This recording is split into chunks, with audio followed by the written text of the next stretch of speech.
آئیے سوالات کرتے ہیں، اسلامی سوالات کرتے ہیں اور پوچھتے ہیں، دیکھیں یہ جانکاری ان کو ہے یا نہیں ہے، قرآن کریم کے بارے میں یا دیگر چیزوں کے بارے میں جانکاری دے سکتے ہیں یا نہیں دے سکتے ہیں۔ السلام علیکم۔ وعلیکم السلام۔ کیا کر رہے ہو؟ نماز عصر پڑھ لی آپ لوگوں نے؟ جی الحمدللہ۔ ماشاء اللہ۔ نماز عصر پڑھ لی؟ ہاں۔ کیا نام ہے تمہارا؟ سہیل۔ سہیل۔ تمہارا؟ سیف۔ سیف۔ تمہارا؟ مشرف۔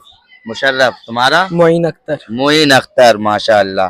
تو ہم آپ سے کچھ ایک آدھ اسلامی سوال کریں تو آپ اس کا جواب دے سکتے ہو؟ ماشاء اللہ۔ تو جنرل نالج کے لیے ہم یہ سوال کرتے ہیں، اس سے لوگوں کو نہیں پتا ہوتا تو اس کے ذریعے سے انہیں پتا لگ جاتا ہے نا، اور اس سے ایک دوسرے کی ذہنی ورزش بھی ہوتی رہتی ہے، ذہنی آزمائش بھی ہوتی رہتی ہے، اور دین سیکھنے اور سکھانے کا نام ہے نا۔ تو اسے چلتے ہم کچھ سوالات کرتے ہیں۔ تو سب سے پہلا میرا سوال آپ لوگوں سے یہ رہے گا کہ یہ بتائیے کہ مشہور آسمانی کتابیں کتنی ہیں؟ 4۔ کتنی ہیں؟ 4۔ تو آپ لوگ قرآن شریف پڑھے ہوئے ہو؟ جی۔ ماشاء اللہ، سب لوگ پڑھے ہوئے قرآن شریف؟ سبحان اللہ۔ تو 4 مشہور آسمانی کتابیں ہیں، تو ان کے نام بتا سکتے ہو آپ؟ جی۔ بتائیے۔ پہلی تورات، دوسری زبور، تیسری انجیل، چوتھی قرآن پاک۔ ماشاء اللہ۔ 4 آسمانی کتابوں کے نام۔ تورات، زبور، انجیل، قرآن شریف۔ 4 آسمانی کتابوں کے توریت، انجیل، زبور، قرآن شریف۔ 4 آسمانی مشہور کتابوں کے نام۔ تورات، زبور، انجیل، قرآن شریف۔ قرآن۔ ماشاء اللہ تبارک و تعالی۔ تو پھر یہ 4 مشہور آسمانی کتابیں ہیں، توریت، زبور، انجیل اور قرآن مقدس، ہے نا۔ تو سب سے پہلے ہم یہ پوچھیں گے آپ سے، زبور کس پر نازل ہوئی؟ داؤد علیہ السلام پر۔ واہ ماشاء اللہ۔ زبور کس پر نازل ہوئی؟ زبور موسیٰ علیہ السلام۔ زبور کس پر نازل ہوئی؟ داؤد علیہ السلام۔ داؤد علیہ السلام۔ چلیے یہ چوک گئے۔ اور توریت کس پر نازل ہوئی؟ موسیٰ علیہ السلام۔ توریت موسیٰ علیہ السلام۔ موسیٰ علیہ السلام۔ ماشاء اللہ۔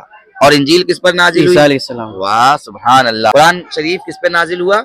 حضور محمد صلی اللہ تعالی علیہ وسلم۔ وسلم پر۔ قرآن پاک کس پر نازل ہوا؟ حضور صلی اللہ تعالی علیہ وسلم۔ قرآن شریف کس پر نازل ہوا؟ ہمارے نبی محمد مصطفیٰ رسول اللہ صلی اللہ علیہ وسلم۔ تعالی علیہ وسلم۔ زبور شریف نازل ہوئی داؤد علیہ السلام پر، اور توریت شریف نازل ہوئی موسیٰ علیہ السلام پر، اور انجیل شریف نازل ہوئی عیسیٰ علیہ السلام پر، اور پھر سب سے آخر میں قرآن کریم جو نازل ہوئی وہ کس پر ہوئی؟ ہمارے پیارے نبی حضرت محمد مصطفیٰ صلی اللہ تعالی علیہ وسلم پر نازل ہوئی، ہے نا۔ تو قرآن کس زبان میں نازل ہوا؟ عربی۔ کس زبان میں نازل ہوا قرآن؟ عربی۔ عربی، کیونکہ ہمارے آقا سردار مصطفیٰ صلی اللہ تعالی علیہ وسلم عربی ہیں، وہ عربی زبان میں نازل ہوا، ٹھیک ہے۔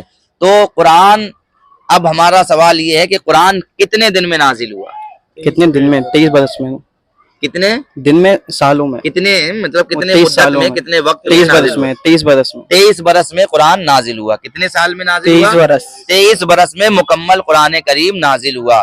جہاں جہاں جیسی جیسی ضرورت ہوئی ویسے ویسے اللہ تبارک و تعالیٰ نے وحی کے ذریعے قرآن کریم کو نازل فرمایا، ہے نا۔ تو قرآن 23 برس کی مدت میں نازل ہوا، ٹھیک ہے۔ ماشاء اللہ، بہت اچھی یہ جانکاری، آپ لوگوں کو بہت اچھی جانکاری ہے۔ اللہ تبارک و تعالیٰ آپ کے علم میں اور اضافہ فرمائے۔ تو قرآن میں کتنے پارے ہیں؟ 30 پارے۔ 30 پارے۔ قرآن میں کتنے پارے ہیں؟ 30۔ قرآن میں کتنے پارے ہیں؟ 30۔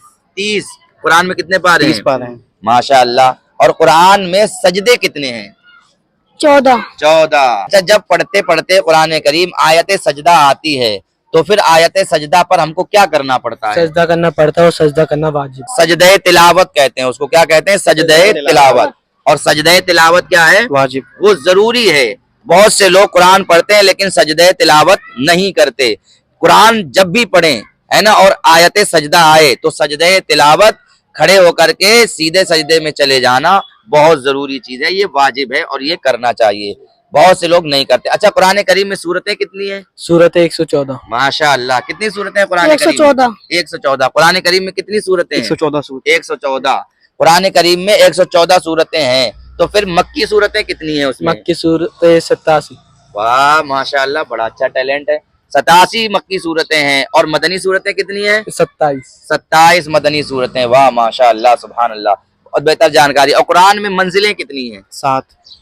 7 منزلیں ہیں قرآن کریم میں۔ ہمارے دیکھنے والوں کو، ہمارے آڈینس کو یا ہمارے ناظرین کو کچھ پیغام دینا چاہیں گے قرآن کے حوالے سے؟ قرآن کا پیغام یہ دینا چاہیں گے کہ قرآن صرف روزوں میں ہی نہ پڑھے اور باقی دنوں میں بھی پڑھے، چاہے تھوڑا پڑھے لیکن ضرور پڑھے، قرآن کو ضرور پڑھیں اور اپنے معمول میں لائیں، اور قرآن کریم کی تلاوت ضرور کریں اور بالترجمہ اور تفسیر سے قرآن کریم پڑھیں، ہے نا؟ کیا پیغام دینا چاہیں گے لوگوں کو قرآن کے تعلق سے؟ میں یہ کہنا چاہوں گا کہ قرآن کو پڑھیں مگر روز پڑھیں، مگر ترجمے کے ساتھ پڑھیں کہ اللہ ہم سے کیا کہنا چاہ رہا ہے، اصل میں اللہ نے ہم سے قرآن میں کیا کہا ہے اسے سمجھ کے پڑھیں، ترجمے کو ہر ایک اس سے پڑھیں، آیت کو ترجمے سے پڑھیں۔ بے شک، ماشاء اللہ بھائی نے بڑی اچھی بات کہی کہ قرآن اللہ کا کلام ہے اور اللہ کا کلام ہم سے کچھ کہہ رہا ہے۔ اب خالی ہم جو ہے متن پڑھتے ہیں، آیتیں پڑھتے ہیں اور اس کا ترجمہ نہیں پڑھتے تو ہمیں نہیں معلوم ہوتا کہ رب تبارک و تعالی ہم سے کیا کہہ رہا ہے، تو لہٰذا ہمیں ترجمے کے ساتھ قرآن پڑھنا چاہیے، بلکہ بالتفسیر قرآن پڑھنا چاہیے۔ تمہارا کچھ پیغام ہے قرآن کے حوالے سے؟ قرآن کو ہمیشہ پڑھنا چاہیے اور رمضان میں بھی پڑھنا چاہیے اور جب فجر میں بھی پڑھنا چاہیے، ہمیشہ پڑھنا چاہیے قرآن کو۔ ماشاءاللہ ماشاءاللہ، بہت اچھی جانکاری، اللہ آپ کے علم و عمل میں برکتیں عطا فرمائے، اور آپ نے سارے بہت اچھے جواب دیے۔ اللہ تبارک و تعالیٰ آپ سے خوش ہو اور رمضان المبارک کی برکتوں سے مالا مال فرمائے۔ اور صحرا میں پڑھو، بیابان میں پڑھو، مینار گر پڑے ہیں تو میدان میں پڑھو، اور یہ بے خبر نجومی کیا بتائیں گے تمہیں، کل ہونے والا کیا ہے قرآن میں پڑھو، اور ہر لفظ کو سینے میں بسا لو تو بنے بات، طاقوں پہ سجانے کو یہ قرآن نہیں ہے۔ السلام علیکم ورحمۃ اللہ وبرکاتہ۔